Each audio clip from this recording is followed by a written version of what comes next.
Как вести себя с бывшим? Это очень важная тема. Дело в том, что у нас в культуре не предписано, как себя вести с бывшими. Вы вспомните, во всех сказках сказка заканчивается фразой «они поженились, жили долго и счастливо и умерли в один день». То есть предполагается, что если мы вступаем в отношения, то мы не задумываемся по поводу того, как вести себя, когда эти отношения закончатся. И, как правило, женщины выбирают один из 4 сценариев того, как вести себя по отношению к бывшему мужчине. И сегодня я разберу каждый из этих сценариев, какие распространенные ошибки есть в каждом из этих сценариев и как, собственно, их не совершать. Меня зовут Евгений Масеев, я психотерапевт, и сегодня мы с вами разбираем такую важную вещь, как женщине вести себя с бывшим мужчиной. Если вам эта тема интересна, обязательно поставьте лайк под этим видео, можете им поделиться в своих соцсетях, чтобы ваши друзья его посмотрели. Пишите в комментариях вопросы, если у вас какие-то появятся, и мы начинаем. Как я уже сказал, в нашей культуре расставание в принципе не очень так вот прописано, как вот себя вести. Дело в том, что, насколько я знаю, в индуизме и в исламе, там даже вот собственно в этих их священных книгах прописано, в каких ситуациях, в ходе какого ритуала может производиться развод. В христианстве развод не предполагается, люди женятся до конца жизни. То есть можно развестись только если ты станешь вдовой или вдовцом.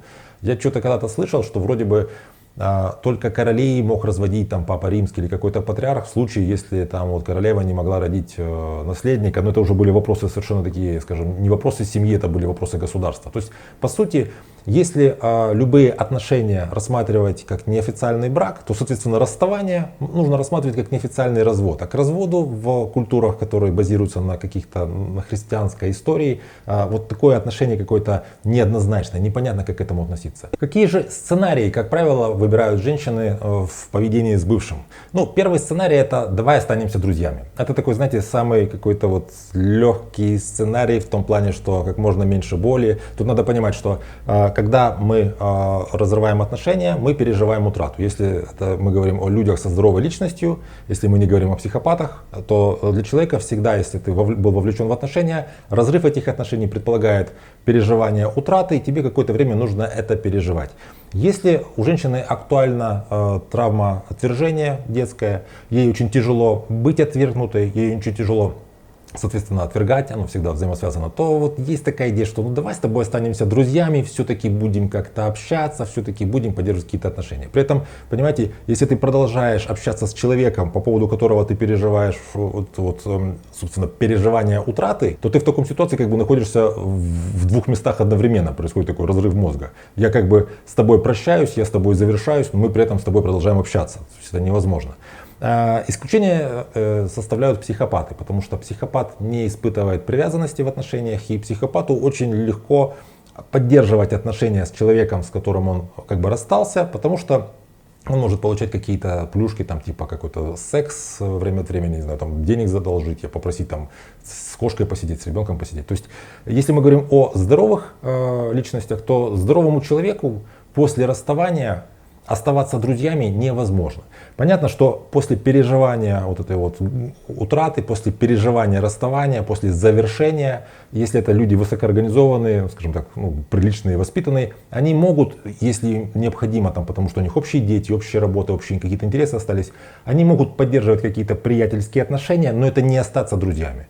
Это отношения просто людей, у которых за плечами есть совместный опыт, который завершен. Вторая стратегия поведения — это вот вообще переблокировать, заканцелить, вообще игнорировать, заблокировать во всех сетях, перестать общаться с мужчиной, стараться таким образом как будто бы, его как будто бы вытеснить и стереть вообще из своей памяти. То есть, опять же, возвращаясь к нашему вот этим вот культурному базису, поскольку непонятно, в каких отношениях должны быть люди после расставания, и поскольку, как бы развод единственный возможный культурально, который может быть, это если человек умер, то есть остаться вдовцом или вдовой, женщина начинает себя вести, по сути, как вдова. Так часто и говорят: он для меня умер, для меня его больше нет. Вот она его полностью канцелит, она вообще с ним никак не общается, но в этой стратегии поведения она часто все-таки следит за ним, чтобы понять, что он страдает там больше, чем страдает она. То есть это такое поведение, когда женщина с мужчиной не общается, она его везде там переблокировала, всячески его избегает, но при этом все-таки наблюдает, как он там себя ведет, что с ним происходит, смотрит на его всякие там соцсети и прочие вещи. Для чего это необходимо? Ну, опять же, для того, чтобы понять, что я сделала правильный выбор, что ему там без меня плохо, или что он там ведет себя так, в чем я его подозревала. Например, я подозревала, что он будет изменником, вот я вижу, что он там, у него куча этих шлюх, каких-то баб, или там он нашел себе какую-то женщину, которая хуже, чем я. То есть в такой ситуации что происходит? Несмотря на то, что декларативно я его вообще, его для меня больше нет, и в моей жизни я его полностью вот как-то стерла, женщина находится в отношениях с этим мужчиной. Такие очень странные отношения вуайериста, когда ты, ну, в сердце у тебя этот мужчина остался, ты живешь с этим мужчиной в голове, при этом одновременно с убеждением, что его нет. Понимаете, это как будто бы ты не понимаешь, что он все еще с тобой.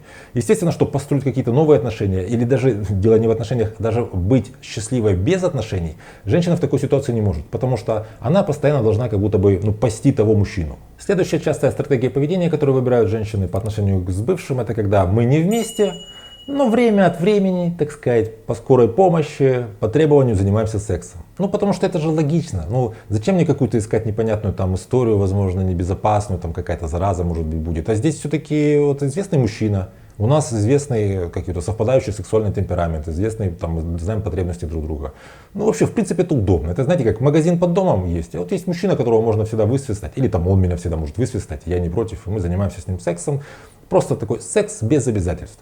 Сколько бы женщины не говорили о том, что вот есть такой секс без обязательств, да даже мужчины сколько бы такое не говорили, но это всегда какое-то такое, знаете, я в это не верю. Потому что даже если ты, вот у тебя есть много людей, с которыми ты занимаешься сексом без обязательств, и при этом вот совершенно к ним ничего не испытываешь, никаких чувств, это означает, что как минимум ты не можешь построить отношения, где ты будешь чувствовать все-таки что-то к другому человеку. Очень сложно построить такие отношения, где бы была бы такая здоровая, полноценная привязанность, при том, что у тебя есть какие-то половые партнеры. Это означает, что на самом деле, когда женщина решила, что она больше не с мужчиной, но они занимаются сексом как бы для здоровья, то это означает, что она просто, он ее занимает, она его занимает.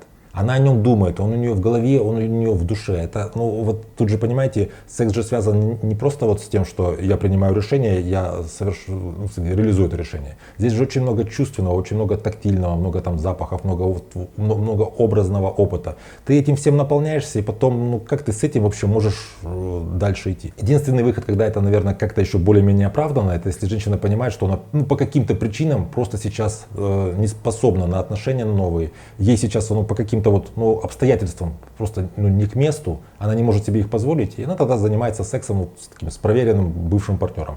Но тогда не нужно обманывать себя, что ты с ним завершила, ты с ним не завершила, вы с ним находитесь просто в таких отношениях. Еще одна ситуация часто случается с женщинами, которые пережили какие-то травматичные отношения, там, предположим, абьюзивные, отношения, где было много боли, где было много всего неприятного, и женщина выходит из этих отношений и считает, что мне вообще отношения не нужны. Предположим, у меня была, не знаю, там несколько браков, несколько вот отношений, и каждый раз все происходило очень плохо, и я, наверное, я не хочу просто тратить на это время. И женщина принимает такое решение: мне отношения вообще не нужны, я буду самодостаточно одна дальше жить. Дело в том, что действительно человеку не обязательно нужен другой человек для того, чтобы быть счастливым. Есть люди, в принципе, каждый человек может таким образом организовать свою жизнь, чтобы он был счастлив без вот этой вот близости, без формирования привязанности с то, что в психоанализе называется другим, то есть без партнера. Но это нельзя сделать, просто приняв решение, потому что теперь я буду одна. Для того, чтобы ну вот, быть самодостаточным и счастливым без отношений, нужно к этому прийти, нужно к этому вырасти, нужно как-то организовать такую жизнь, нужно себе обеспечить такие условия. То есть это не может быть просто таким, знаете, рациональным решением. Это должно быть прожито, должно быть прочувствовано. Так вот, если женщина решает, что она хочет быть одна и не находиться в отношениях не потому, что это ее осознанное решение, к которому она долго шла и пришла, а потому что она просто не хочет находиться в отношениях, ну, поскольку это связано с определенной болью. То есть от противного. Отношения я хочу, но поскольку они болезненные, я в них не буду. В таком случае женщина оказывается в такой ситуации, когда она, ну, как бы декларативно сама себе объясняет и рассказывает, что мне отношения не нужны, но они ей нужны. Потому что она не умеет удовлетворять эти потребности, связанные с привязанностью, самостоятельно.